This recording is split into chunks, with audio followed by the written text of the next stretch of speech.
como companheiro da Secretaria Jurídica, pediria ao Igor, na medida do possível, que nós já estamos com 3 horas, né, e 37 minutos, a ideia era parar às 4, mas o que puder aí resumir, porque nós ainda temos aqui a participação do Silvio Ciridino.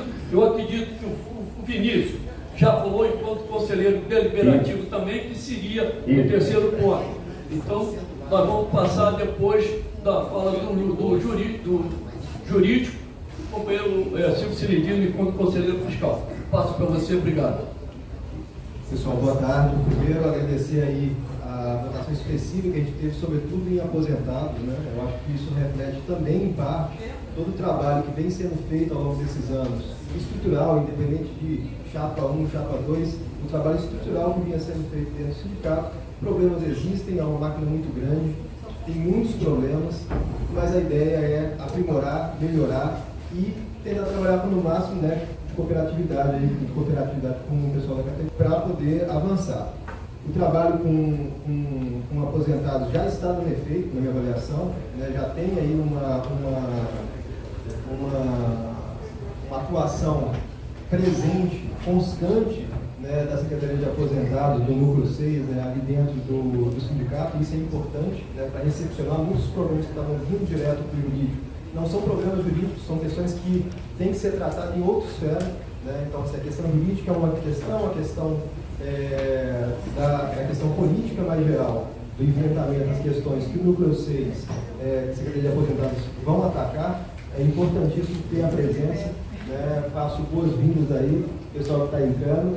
Vamos pegar um pequeno grande aí para poder tratar, porque é difícil, mas eu tenho certeza que daqui a 3 anos a gente vai ter muito menos informação do que a gente teve ao longo desse período agora.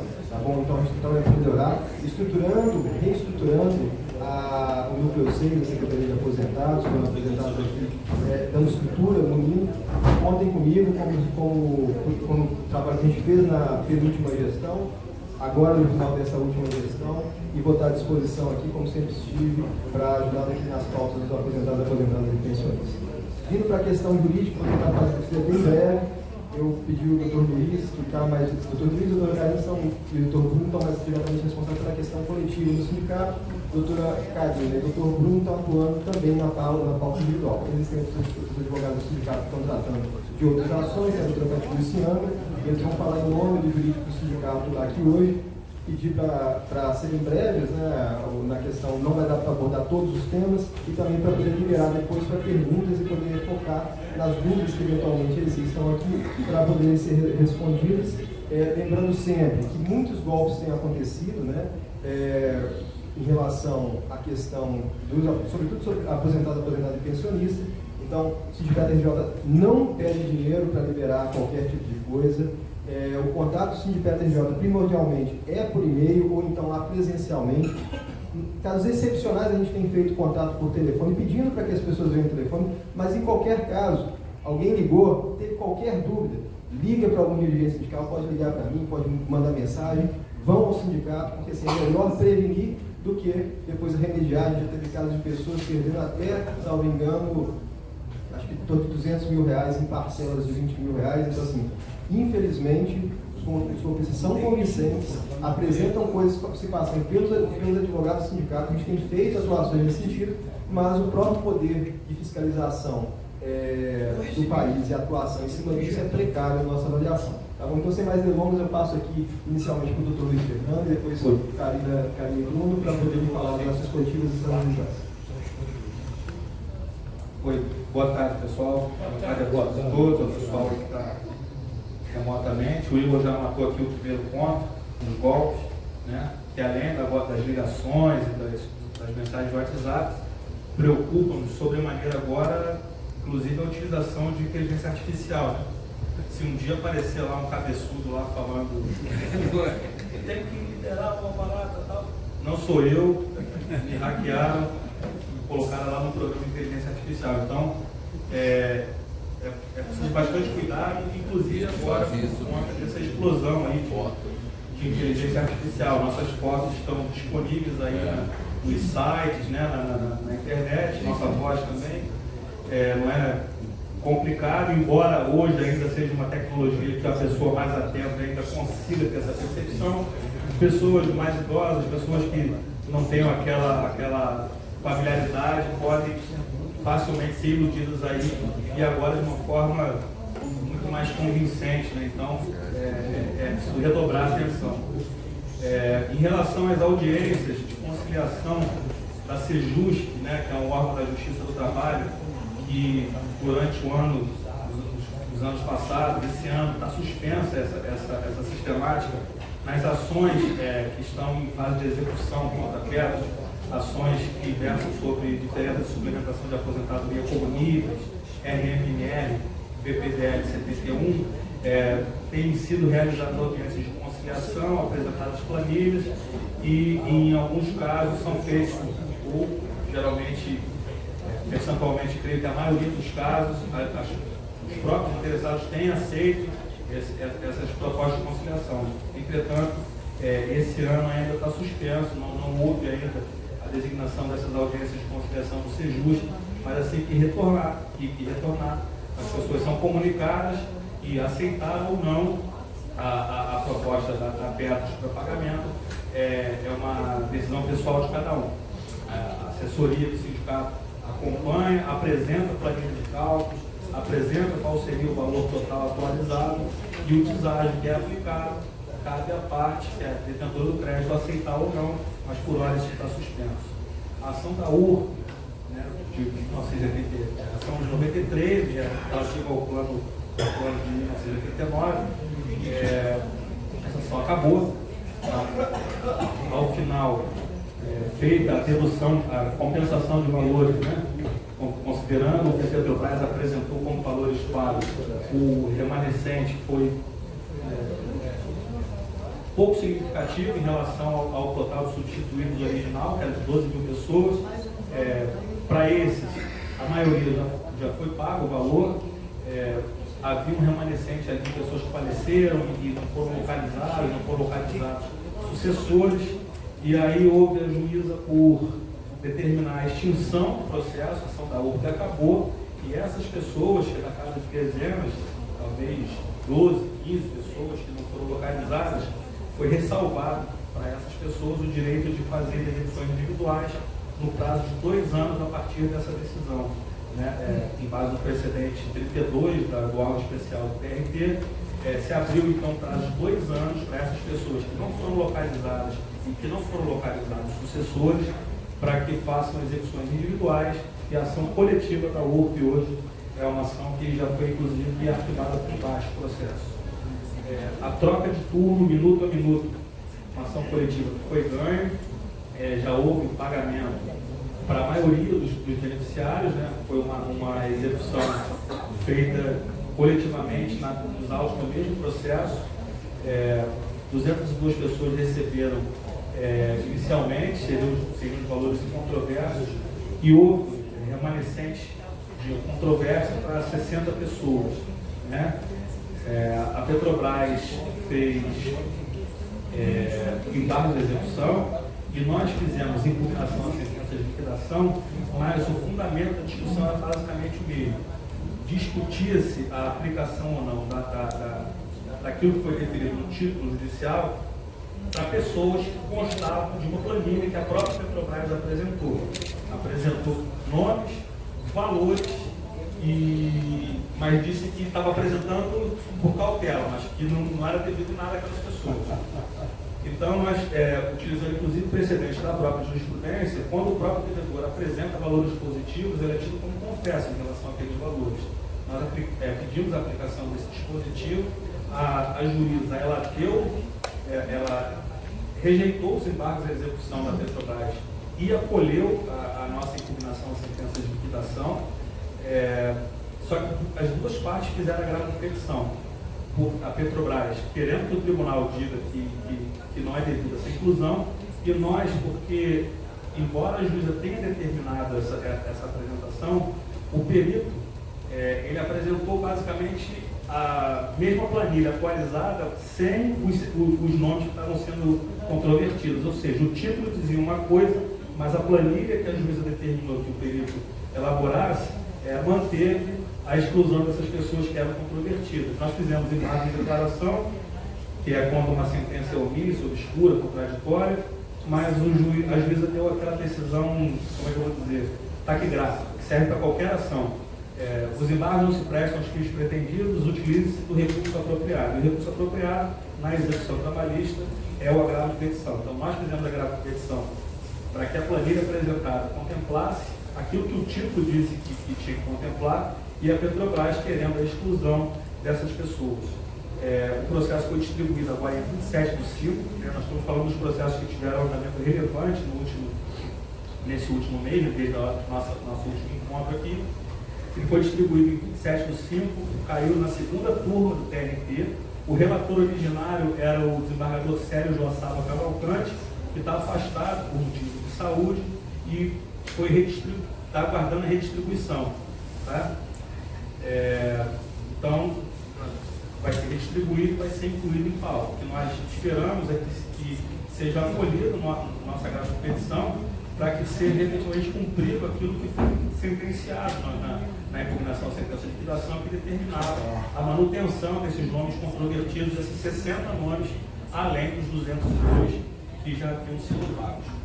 Em relação à PGL 1, né, é uma ação específica de uma unidade, foi requerida aí uma audiência de conciliação, o processo está em fase de execução.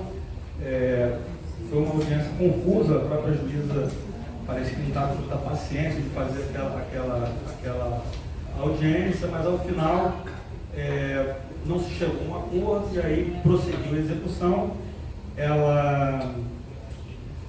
Cadê aqui a PGS? Ela deu uma decisão e homologando os cálculos para a totalidade dos trabalhadores, mas tinha uma controvérsia sobre 4 pessoas que não se tinha comprovantes de embarque, embora todos os assentamentos funcionais mostrassem locação na PGL e mostrassem um regime de trabalho sob aviso que seria o que ensejaria ali a condenação. Como não tinha documentos que a própria Petrobras disse que eles não tinham AVP, nós fizemos um requerimento para que para essas pessoas fosse apurado por média em relação aos parâmetros que foram utilizados para os demais, e para esses 4 fossem apurados por média, porque eles não receberiam nem superdimensionado, nem superdimensionado, mas receberiam por média. A juíza determinou que fosse apurado por média, e foram apresentados esses cálculos, mas ao final, julgando os embargos da execução, quando ela homologa os cálculos, ela, ao invés de homologar o cálculo por a totalidade dos trabalhadores, da casa de 60 trabalhadores, ela homologou o cálculo só em relação aos 4. Ou seja, nós tínhamos planilha da própria Petrobras apresentando valores em relação a esses 60, tínhamos como eu vou dizer, o laudo pericial também com a totalidade dos trabalhadores, mas nominalmente na sentença de homologação de cálculos, ela se restringiu aos 4 que foram apurados por média. Mais uma vez, nós fizemos embargo de declaração e a decisão foi aquela decisão protocolar, utilize do recurso apropriado. Cada um fala de uma maneira, mas basicamente é aquela decisão que serve para qualquer processo. Então, nós fizemos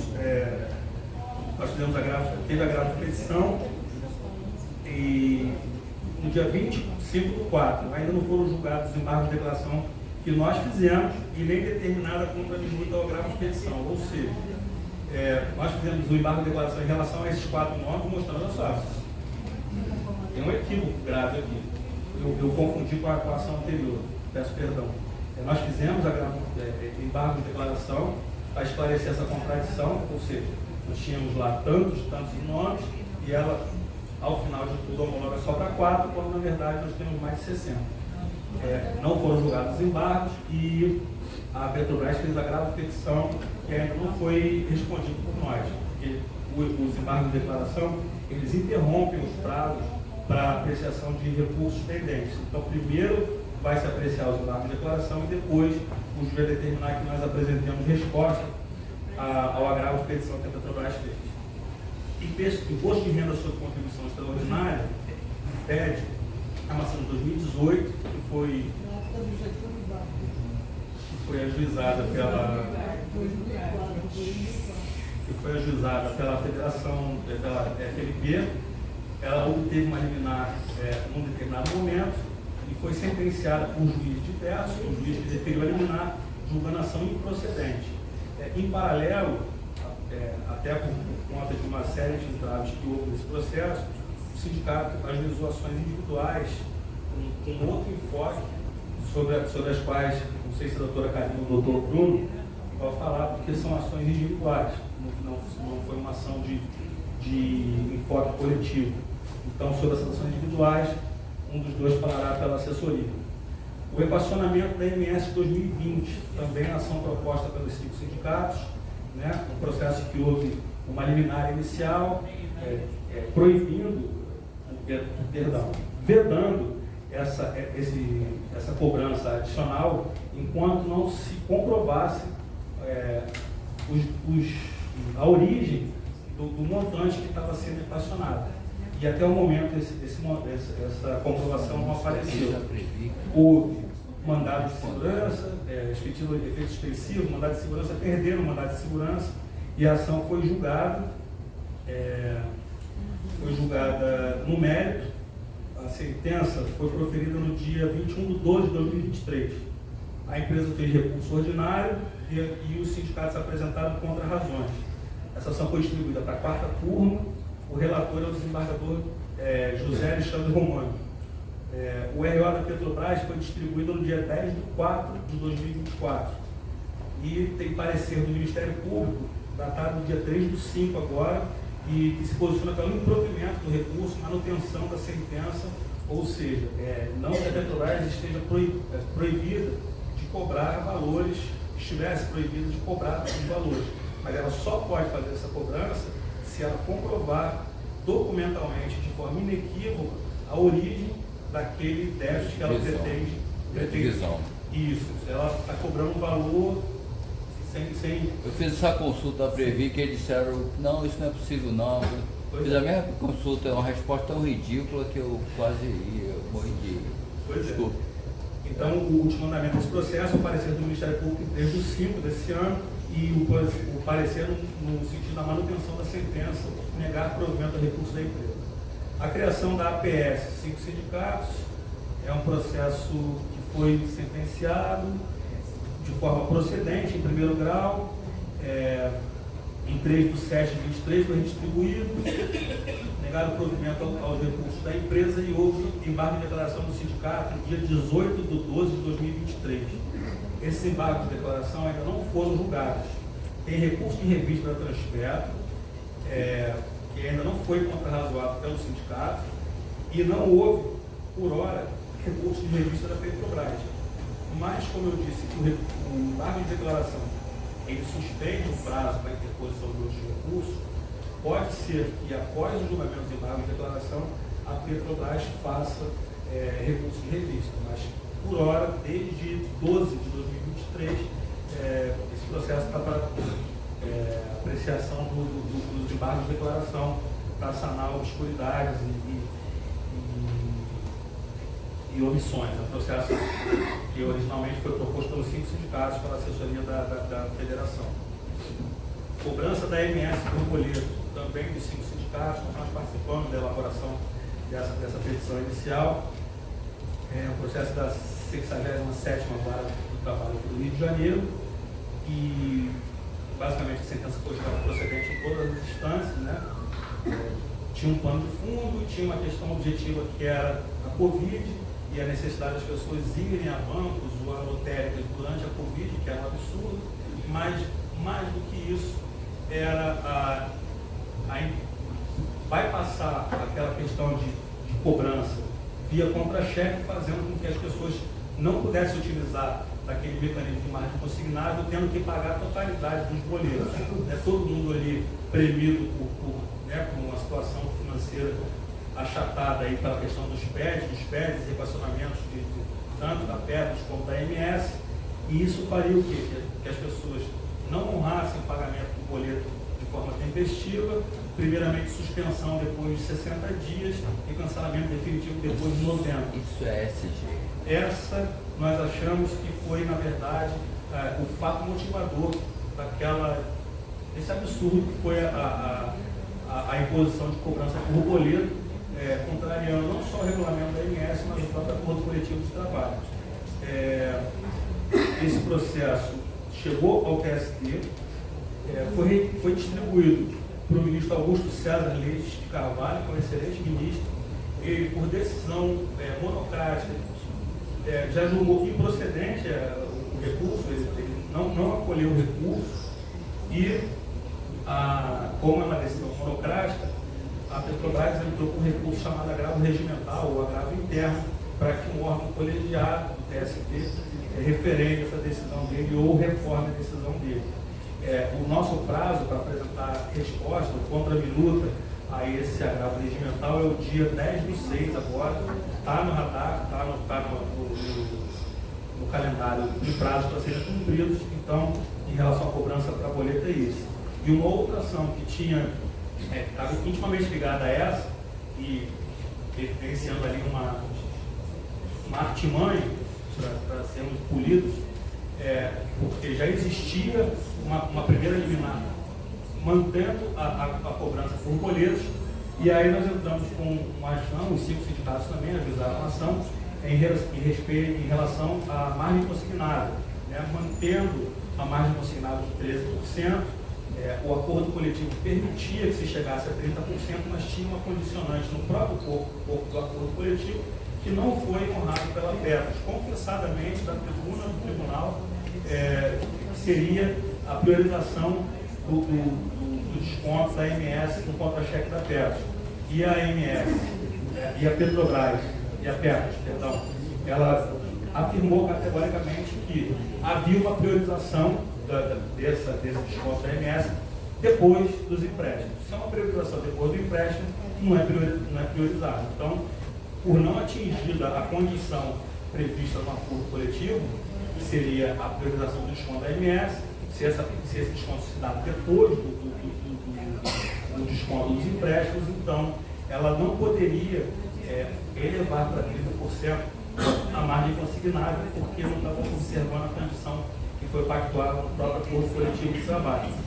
A Petrobras fez um pedido contraposto, que seria, manteria 13% em contra-cheque, e o que excedesse os 13%, ela poderia emitir boleto para cobrar.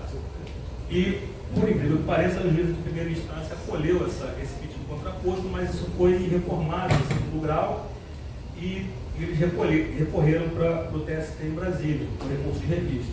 O recurso de revista foi negado, foi trancado, foi negado seguimento ao recurso de revista. Eu vou tentar me apressar aqui.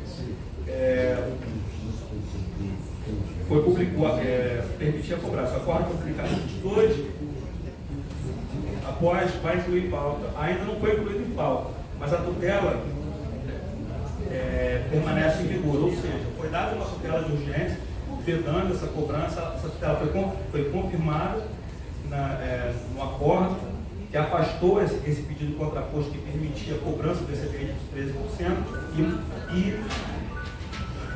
e ratificou a tutela de urgência. Então, o quanto demorar esse julgamento, está em vigor essa tutela de urgência. Isso, a depender do que vier a ser, como é que eu vou dizer, acordado entre as partes aí nessas 15%. Oi?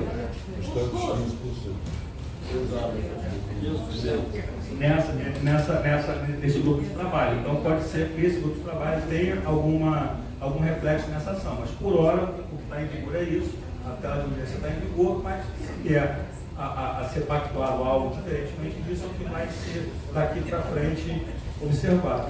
Mas Fernando, e os custos? Que custa? Uma coisa não, uma coisa... Enfim. Os custos das ações, litigância de má-fé, não tem. Não, aí é questão processual, enfim. Enfim, Cobrança retroativa, Outra ação, tá? Já está acabando aqui, vai chegar em Manguinhos. Calma, seu deputado, vai chegar em Manguinhos. Cobrança retroativa do grande risco da MS dos anos 2016 e 2018, ação também dos 5 sindicatos. A sentença foi procedente em relação ao Rio de Janeiro e os outros sindicatos foram excluídos da ação. E essa exclusão está sob júdice ainda.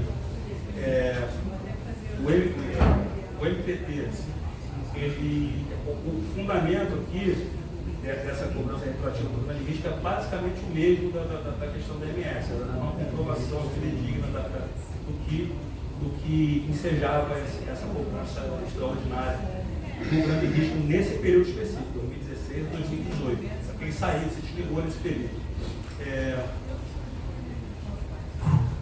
Foi procedente em relação ao Rio, foi excluído em relação aos outros 4 sindicatos. Esse processo vai ser incluído em pauta de julgamento. O MPT emitiu um parecer opinando pela nulidade da sentença, uma questão meramente processual. O processo, foi proferida a sentença nas ações coletivas, nas ações transindividuais, é obrigatório a intervenção do Ministério Público como fiscal da lei, como fiscal da ordem jurídica. Quando o Ministério Público não é autor de ações coletivas, ele necessariamente tem que funcionar como fiscal da lei. E nesse caso foi proferida a sentença sem o parecer do Ministério Público. Quando bateu lá na segunda instância, o procurador do trabalho, o Dr. Rodrigo Carelli, pediu um parecer estritamente técnico e dizendo que não poderia ser suprida essa nulidade, que o processo teria que voltar para a primeira instância.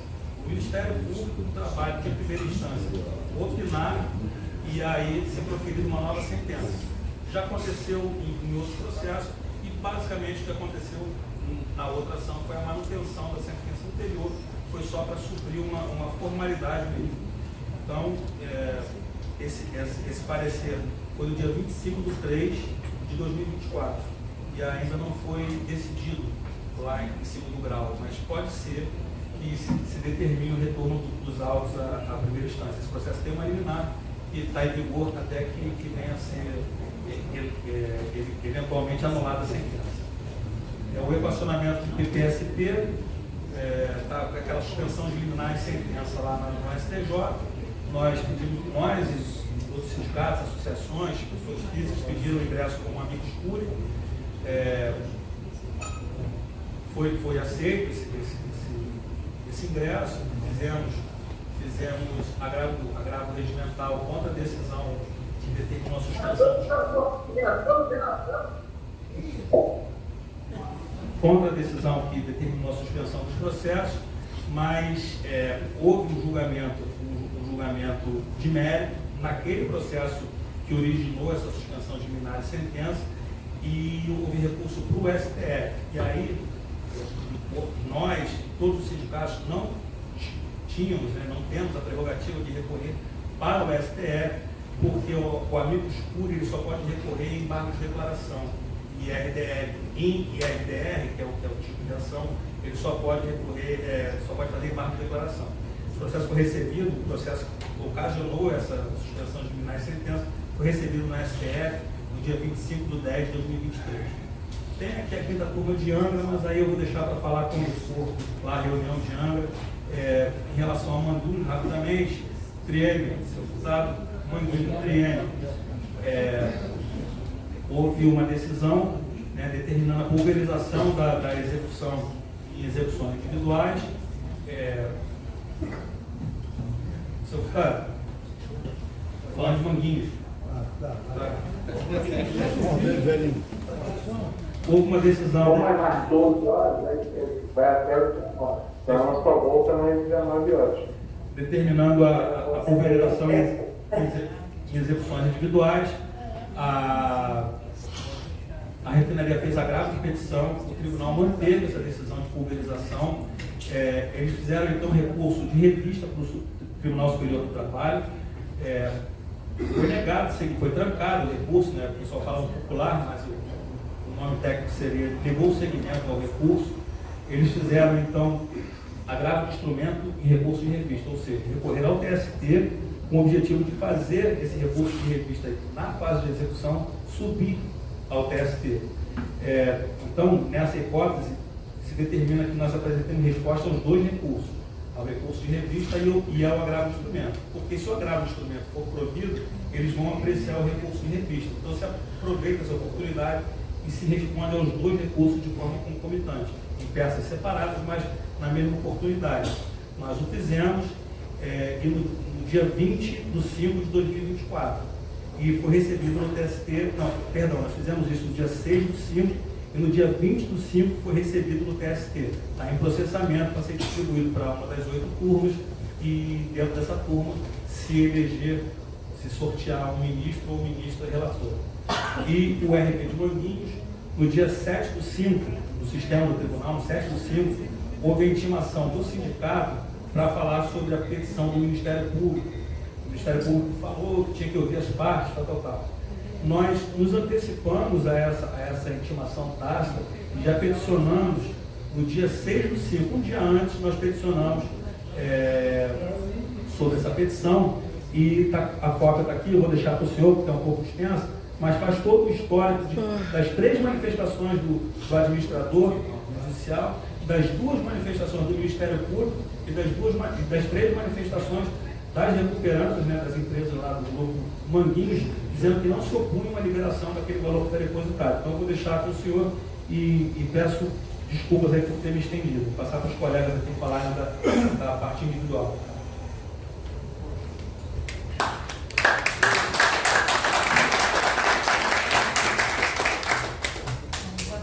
Vou tentar bem rápido aí, mas assim, primeiro começar, a gente tem sempre alertado sobre os golpes, né, que a categoria tem sofrido. E assim, para além desse alerta, a gente precisou também adotar algumas medidas internas para poder tentar mitigar a possibilidade desses golpes. E estou começando por isso para explicar, porque algumas pessoas não estão compreendendo e estão ficando meio bravas com a gente lá do jurídico. Porque o que acontece? A gente optou por, quando a pessoa envia um e-mail dizendo que quer saber informação do processo de uma determinada pessoa, a gente não está passando essas informações. Então, às vezes vem, mas eu sou filho, eu sou sobrinho, eu sou não sei o que, eu acompanho. A gente tem que pressupor a boa-fé, mas a gente não pode apostar sempre na boa-fé das pessoas, né? Então, como os processos judiciais, inclusive as procurações, são públicas, a gente sabe que as pessoas que aplicam esses golpes têm acesso a esses dados. Então a gente não tem passado informação para além da própria pessoa ou de uma pessoa que seja autorizada pelo próprio associado para receber essas informações. Então, só explicar o porquê, né, que a gente está fazendo isso. Muita gente está falando, mas eu sempre acompanho até o sindicato, mas a gente não tem o controle disso. Então quem tiver interesse, que às vezes tem um filho, que é quem acompanha o e-mail da pessoa, que tem tudo isso, vai lá no sindicato, informa pra gente, olha, essa pessoa aqui está autorizada a receber as respostas e a gente passa. Por que isso? A gente está num momento agora em que a gente está muito fértil para esses golpes, porque a gente está com várias ações que a gente entrou, por exemplo, VPDL, R sobre o PED, algumas ações que estão efetivamente em fase de pagamento agora. Então, quem acompanha essas publicações está vendo que está saindo um monte de alvará em nome dos associados, em nome dos advogados, dos sindicatos de um modo geral. Então, isso é um chamariz para esses golpistas. Então, a gente teve que se precaver. Então, a gente não está passando informação para além da pessoa do próprio associado, né? Só para isso que a gente está passando. Outra cautela, e aí também pedindo a compreensão de vocês, é que antigamente a gente disponibilizava a procuração no site do sindicato, justamente, olha, vou dar entrada no R sobre o PED. A pessoa já ia lá, pegava a procuração com tudo ali, facilitava. Está tendo um trabalho maior, que a pessoa tem que enviar o e-mail para o sindicato, dizer que está interessado na ação, para a gente poder enviar a procuração.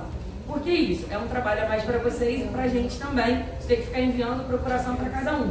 Só que quem recebeu já as mensagens do golpe, sabe que às vezes vem o nome completo, por exemplo, do Luiz Fernando, meu, do Bruno, às vezes até o AB.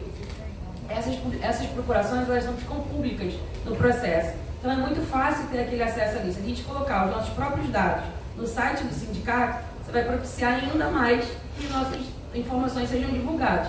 E aí aumenta a possibilidade das pessoas, não, eu lembro da Karina, eu lembro do Luiz Fernando, está aqui todos os nossos dados, a possibilidade da pessoa cair num golpe desse é maior. Então, por isso a gente não está colocando a procuração. Eu sei que é chato, peço desculpas, mas tem que ser assim nesse momento por cautela para os próprios associados mesmo. Passando agora, eu vou passar mais diretamente só para as ações que a gente está executando individualmente. Né? Então, a primeira ação, como o Luiz Fernando falou, do IR sobre o PED, a gente teve um entendimento não muito favorável na ação coletiva. A gente ingressou, que foi ajuizada pela FNP, a gente ingressou com uma ação com diversas ações individuais. Hoje em dia a gente tem 280 ações já distribuídas, né, sobre o R e sobre o PED, e o objetivo principal evidentemente, a gente não concorda com o PED, espero que isso tenha uma solução melhor, né, como está sendo aí, tanto a luta do judiciário quanto da própria mobilização de vocês, mas enquanto isso não acaba, enquanto tem as contribuições extraordinárias, a nossa parte é tentar mitigar o máximo possível dos prejuízos. Então, é a ação em que a gente pede para que não seja, para que seja devolvido o valor que incide no imposto de renda sobre a contribuição extraordinária. Então, quem ainda não deu entrada nessa ação, pode procurar o sindicato para que a gente dê entrada e tente fazer isso. O entendimento tem sido bastante positivo, inclusive aqui no Rio, a Receita não tem mais nem recorrido dessas ações. Então, apesar de ter, por isso elas estão sendo mais rápidas, né, porque não tem recurso, as pessoas já estão recebendo com mais rápido os seus valores. Apesar da STJ ter dado uma decisão suspendendo o curso de todas as ações, por enquanto ainda temos diversas ações que não estão afetadas. Então, quem ainda não tiver dado entrada nessa ação, para entrar. Outra questão é a questão da ação do PIS/PASEP. A gente foi procurado várias vezes, a gente ficou de analisar se seria possível ou não. Nossa conclusão foi, estou chamando a atenção para isso porque a gente vê muitas dessas informações na internet, em grupos de zap, e muitas delas são falhas das informações que estão ali. Então, não é verdade que todo mundo que teve PIS/PASEP em algum momento tem direito a uma correção. Mas é verdade que muitas dessas pessoas têm direito à correção. Isso, o sindicato, por cautela, está fazendo uma análise individual. Então, quem teve PIS/PASEP, quem fez o saque com aposentadoria, tudo isso, pode enviar a documentação para o jurídico do sindicato. Que documentação é essa? Ficha financeira que vocês obtêm na Petrobras, né? Acho que a própria Petros também dá a ficha financeira. E também o extrato que é emitido pelo Banco do Brasil. Para os contratos mais antigos, a Caixa Econômica também disponibiliza alguns, mas via de regra é o Banco do Brasil, para que vocês peçam o extrato. E o que vocês vão pedir? O extrato analítico do PIS. E aí eles vão dar o extrato analítico. Com base nisso, a gente vem analisando esses extratos para saber quem tem direito ou não a essa ação. Alguns até têm direito, mas é um valor muito pequeno, como o que saiu hoje era R$200, e a pessoa optou por não fazer correção. Mas em alguns casos os valores são mais elevados. Então é caso a caso que a gente está fazendo essa análise. Quem tiver nessa situação, envia o e-mail para o jurídico do sindicato e a gente vai analisar e vai dar o retorno depois. Outra ação que a gente também está executando, eu não sei se tem aqui, muita gente saiu no PDV 2019, a partir de 2019, então não sei se tem alguém aqui nessa situação, para as pessoas que estavam na ativa no ano de 2019 e não receberam a PLR 2019, que não foi paga naquele ano, o sindicato está entrando com as execuções provisórias dessa ação. E aí, mais uma situação para esclarecer. Muitas pessoas estão dizendo, mas eu vou receber o meu dinheiro, que o sindicato tal já tem o dinheiro, isso, aquilo. Não é. Todas as ações sobre a PLR 2019 estão em execução provisória. O que significa isso? Significa que ao final dessa ação, que vai ser uma decisão se aquela pessoa tem direito ou não à PLR 2019 e no percentual que está sendo pedido. Porque, por exemplo, às vezes a pessoa não estava mais na empresa, mesmo assim ingressa com a ação, situações do gênero, né? Ou não era da base do Sindicato RJ.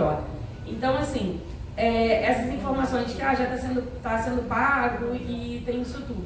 A Petrobras, em alguns casos, não está apresentando recurso, então isso está acelerando, mas o objetivo dessa ação quem tem direito à PLR 2019, a gente vai fazer toda a discussão, se tem direito, se não tem direito, o valor, o percentual, se era da base do sindicato ou não era, tudo isso no âmbito dessa execução provisória.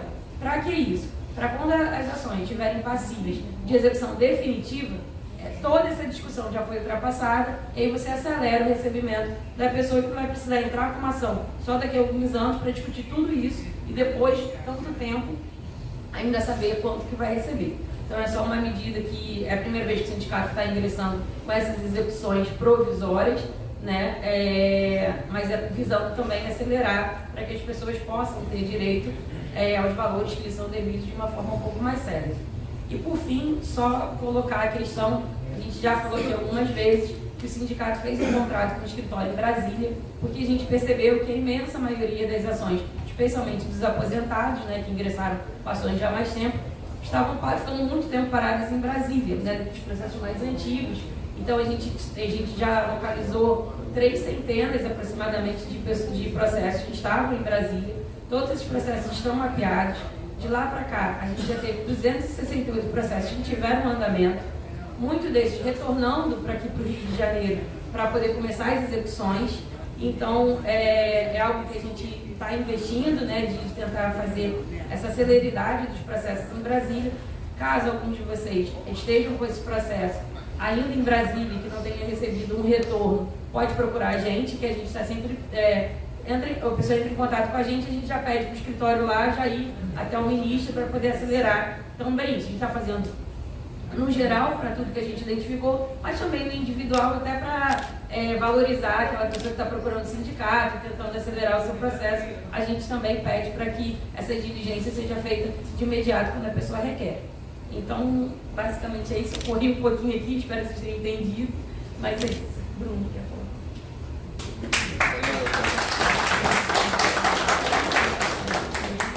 Vamos falar por último, porque todo mundo já quer criticou. Então, os meus colegas me cumprimentaram, falaram aqui bastante, envolveram bem os temas, né? Só queria acrescentar aqui uma percepção que a gente tem lá no jurídico, que é lamentável, na verdade, né? Tem crescido muito os problemas com a ANS, né? Foi gerada a Lei de Saúde Petrobras, né? Eu estou esperando ter aqui o informe.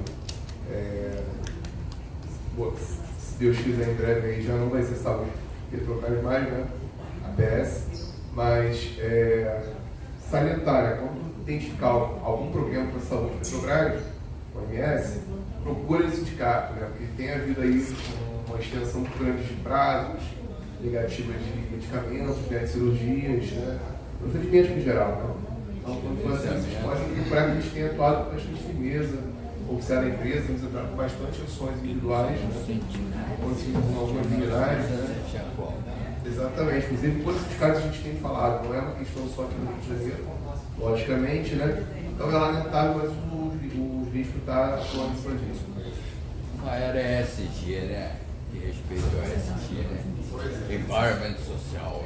Só acrescentar uma coisa que o Bruno falou, que muitos dos e-mails que a gente recebe falando da MS vem também em relação a descontos ou situações que não foram identificadas. Então, assim, para facilitar para a gente também e agilizar para vocês terem uma resposta, sempre que identificarem algum desconto que não está reconhecendo ou um valor que não está entendendo, né, aquele desconto da MS com aquele montante, procurem sempre pedir à AMS, né, a Saúde Petrobras, o seu extrato de utilização da AMS, porque ali vem os procedimentos específicos. A gente tem como comparar aquilo com o regulamento e com as outras para poder ver se aquilo, inclusive, submeter ao nosso setor de cálculos para saber se está dentro do esperado ou se tem alguma irregularidade. A gente tem recebido muitos e-mails dizendo: estou tendo um desconto absurdo da AMS. A gente entende que o desconto é absurdo, mas para fins jurídicos a gente tem que comprovar o porquê que é absurdo, entendeu? Então esses extratos agilizam a gente a fazer essa análise e, por consequência, agiliza também de vocês terem uma resposta mais efetiva sobre aquilo.